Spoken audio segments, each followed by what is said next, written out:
Hello travelers, Boardman21 here and got another build for you. This is the end game Bow Mage. Now this one's going to be updated. I've used a character from my old account.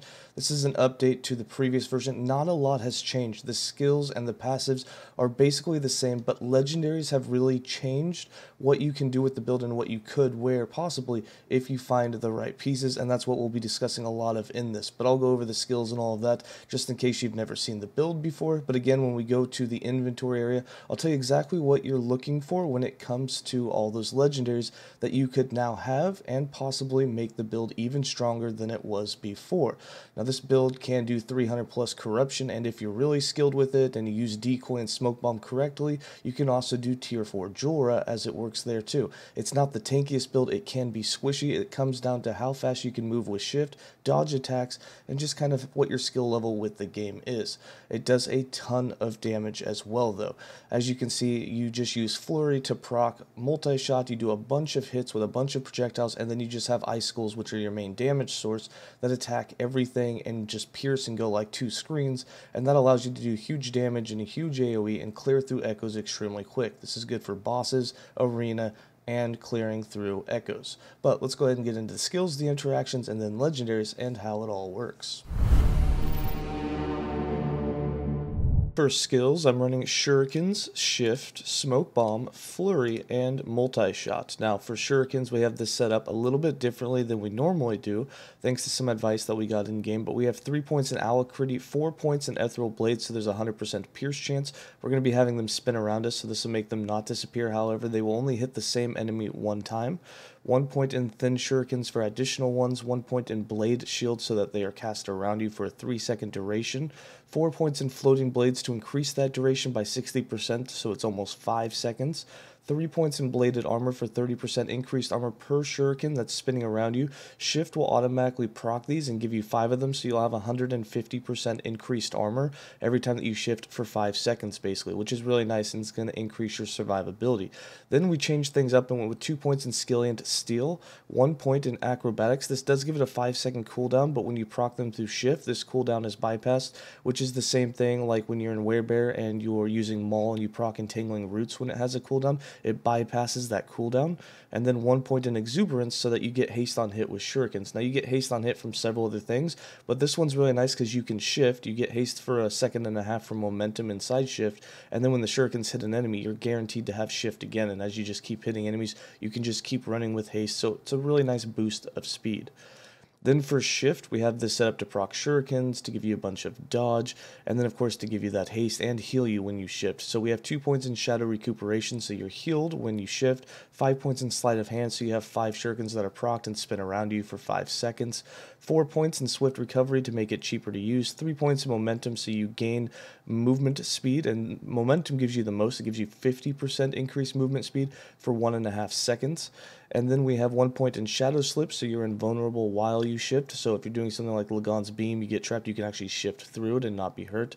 And then 5 points in Elusive, so that you gain that 150 dodge flat rating per point of dex. And we have almost 80 dex on this build, so you're looking at getting a lot of dex, and especially if you have some increase in a few spots, you basically hit the cap 84-85% dodge rating for about a second after you shift, which is really nice. So you're invulnerable while shifting and then basically can't be hit afterwards. And then again, this is also a build that has a lot of glancing blow on it, so when you do get hit, you again take a lot less damage. Then we have Smoke Bomb, and Smoke Bomb is set up to give us a bunch of Dust Shrouds. With only a couple of stacks from this, you will have 100% Glancing Blow. We have about 76% with nothing else going on, just in place. A lot of that's thanks to the Arrow Guard and thanks to the fact that Legendaries come in, but we will talk more about that in the items section.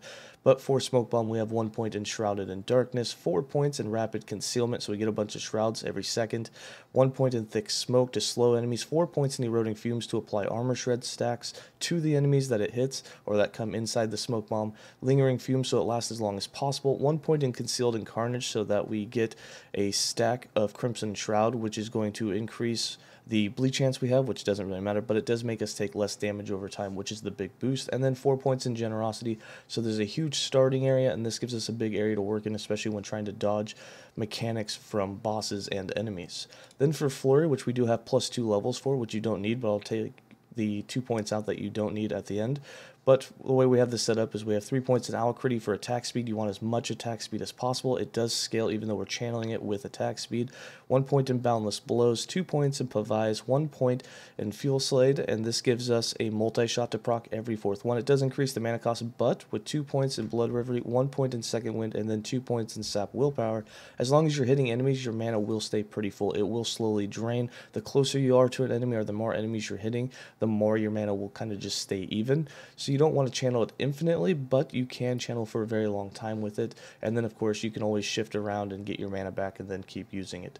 Then we have 2 points in relentless for more attack speed, 2 points in adrenaline rush so that we can get adrenaline rush buffs. This also gives us more attack speed, which is cool. 3 points in inexhaustible so those adrenaline rushes last longer, and then 2 points in strained reflexes for +2 maximum stacks of adrenaline rush, which basically equates to you getting 10% more attack speed when you're constantly using it. These are the 2 points that I would take out if you don't have +2 levels to Flurry. And again, not very important, but again, it just kind of min-maxes it. The more attack speed you have, the faster you can hit enemies, the more mana you get back with sap willpower, and the more likely your mana is to stay even or even go up if you have enough attack speed with some other buffs that you can get through passives and other things. Then for multi-shot, all we care about this is that you're getting as many projectiles and that they can all hit the same target. So we got 2 points in quick draw, 2 points in true strikes, 2 points in large quiver for the extra arrows, 1 point in giant slayer so all those arrows can hit the same target. Why this is important is each one of those count as an individual hit and each one will have a chance to proc an icicle. And this is going to give you the best chance of being able to proc lots and lots of icicles. Then we've got 3 points in piercing shots, so there's a chance to pierce. This is good because when you pierce enemies, it means those arrows will go on to hit another enemy, and that's another hit with another chance to proc another icicle from your 𝐌𝐚𝐢𝐬 bow. We then have 1 point in back-to-back and 2 points in repeater bow, so that every time that multi-shot goes off, every 4th one of those is going to double repeat. So you're going to be doing Flurry, every 4th arrow is going to be a multi-shot, and every 4th multi-shot will actually be 2 multi-shots, just a way to get in some extra hits. 2 points in hang loose, which doesn't really do anything for us. You will have a chance to gain haste, but that's not the big deal. But the 4 points in bodkin points is nice because this gives us 100% armor shred on hit with all of those arrows. So you're going to be able to do a lot of armor shred here, and you have a lot of armor shred on passives. You'll be able to take enemies and bosses down in their armor a lot and do extra damage to them with the icicles. And then 1 point in readied arrows, just so there's a chance for an extra one. There's 5% chance whenever you use any bow attack for you to fire off a multi-shot, which again, you're going to be channeling Flurry. You're not going to be stopping and starting a whole lot, but it's just a chance for a little extra hits. For passives, I got 35 points in the rogue class with 8 points in swift assassin, 8 points in steady hand, 8 points in guile, 1 point in evasion, and 5 points in agility, so that you have that haste on hit chance. Again, you're going to have a lot of haste coming from different sources. You should almost always have haste going. And then 5 points in dodge and parry for that glancing blow chance and the dodge rating. We have 8 points in the Bladedancer. All of that's for the glancing blow chance here, as well as the dex. Remember, dex is flat damage for Rain of Winter Bow icicles, so thanks to the Mourning Frost, so make sure to get all the dex that you can. And then 70 points in the Marksman with 8 points in draining arrows, 8 points in focus fire, 5 points in assassin's quiver, 5 points in woundmaker. You don't need any more than 5. You probably don't even need 5 points here because you do so many hits that you're already at 100% crit chance with icicles really quick on an enemy, but I like to do about 5 points in there. You can do about 1 to 5. Anywhere in there is fine. Don't go over 5. It's really not necessary. And then 5 points in heightened sentence, so you get that 35% critical strike avoidance. What's nice about this is that critical strike avoidance, along with the empowered blessing for critical strike avoidance, if you get a good enough roll, it does cap you out on critical strike avoidance.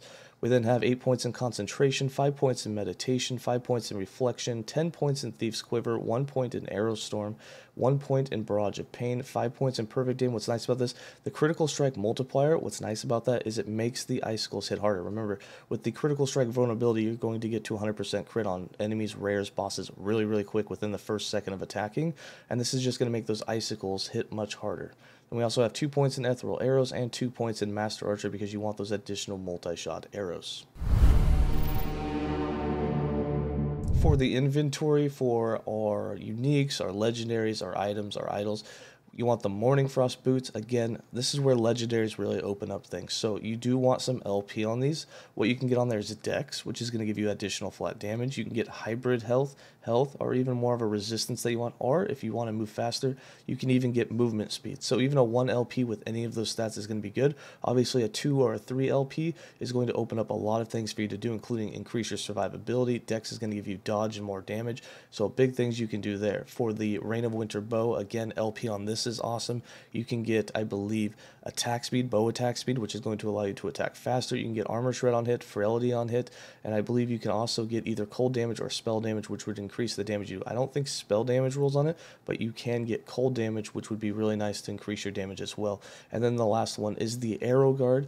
Now this one I did get, and this one has cold damage on it as well as armor shred on hit, but Dex is something you definitely want to put on this as well. This also gives you a huge chance for that glancing blow when hit. What's nice about this is between this and the passives, it puts you at a very high chance. If you have a max rolled one of these, you can already be at an 81% chance for a glancing blow without any dust shrouds, and you can get those fairly easily. So that's a nice 35% DR source that you can get. For everything else, just get as much Dex as you can, as much health as you can, get as much resistance. You will need extra cold and physical resist because the Mourning Frost will minus those ounce, but it is possible to get yourself very close to max on all of them without even having exalted items. We don't have any exalted, we don't have any sealed items. If you have those or find good rolled ones, you can definitely get all of your resistance capped, critical strike avoidance capped, and have tons of damage.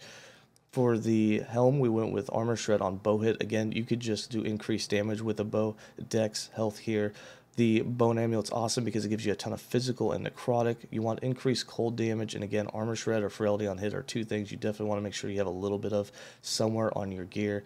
And then everything else, again, just going for as much health, as much resist, and then just as much cold or spell damage as you can. And then for idols, same thing. Cold resist and increased health, there's some really good ones that you can throw on. Elemental resist will help boost you. 1x2s can have vitality and void resist if you need that. 1x1s can have physical resist to help boost that up a little bit. Throw in as many of those as you can. For blessings, the main ones you want to go for the Reign of Winter, make sure you get that critical strike avoidance. So I didn't get the perfect rolled one, so I'm about 3 or 4% shy of critical strike avoidance being capped, but you can get it done with a power roll. I'm just going to have to keep farming for that. On the Black Sun, I don't have it yet, but spell damage leeches health is huge. Make sure to get that one. Everything else doesn't really matter, but you can get some extra dodge rating. Physical resist really will boost your physical resist for your blessing, which will really help you out in getting it close to capped. And everything else, just kind of go for whatever you want. So for the character sheet, you can see we have about 2,400 health. We have almost all of our resistances above the halfway mark. Most of them are close to capped. Poison's capped, Void's getting there. Necrotic's the only one that's a little low. Physical's almost capped, and then our Elemental's doing quite well as well. Now, if we had a Despair, if we could seal an item with a Tier 3 or Tier 4 Elemental on 1 or 2 items, we'd have those capped. If you did one with Physical or Necrotic, you'd have those pretty close to capped. So we're really, really close, and there's a couple of blessings that we're also missing that could get our Necrotic resist all the way up or get our Void resist up, and we could also get a little bit of Elemental, whether it be cold or lightning, which would really help us out. For armor, we have a bit. Remember, when we do shift, that's going to go up a bit for us. We end up with about 30% armor. Our dodge is at about 27%. Again, when you do shift, that jumps up to 84% because of how much dex we have, 76 points. It's a huge boost, so remember, when you shift, you're invincible during the shift, and afterwards, you have 1 second of basically dodging everything. Then for damage types, we have just over 300% spell damage and just about 500% cold damage. Nothing super major.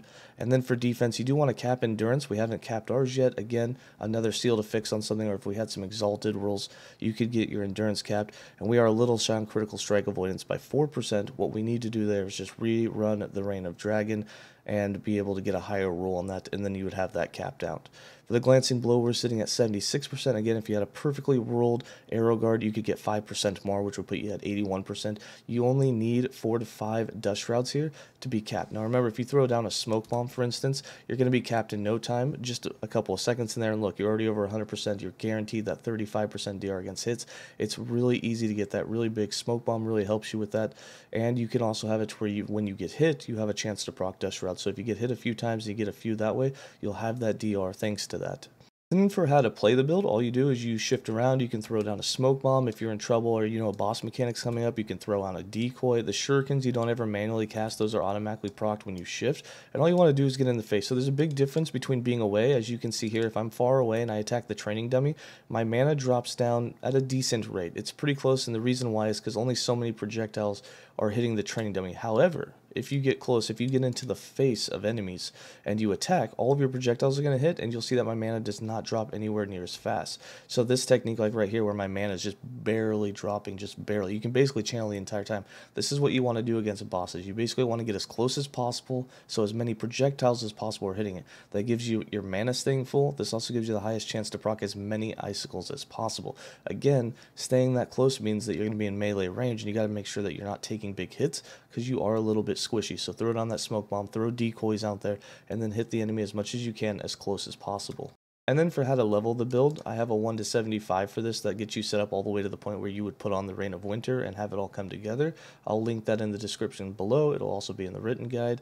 And again, there will be a luxury build planner, which will have more of the LP items that you would want for this build, so you can really see what it is. I'll have some exalted items in there so you can really cap the resist, show you exactly what you want. And then there will be the budget build planner, which will not have LP items or any exalted, which will be really kind of close to what we have here, minus the arrow guard. That would be the biggest difference.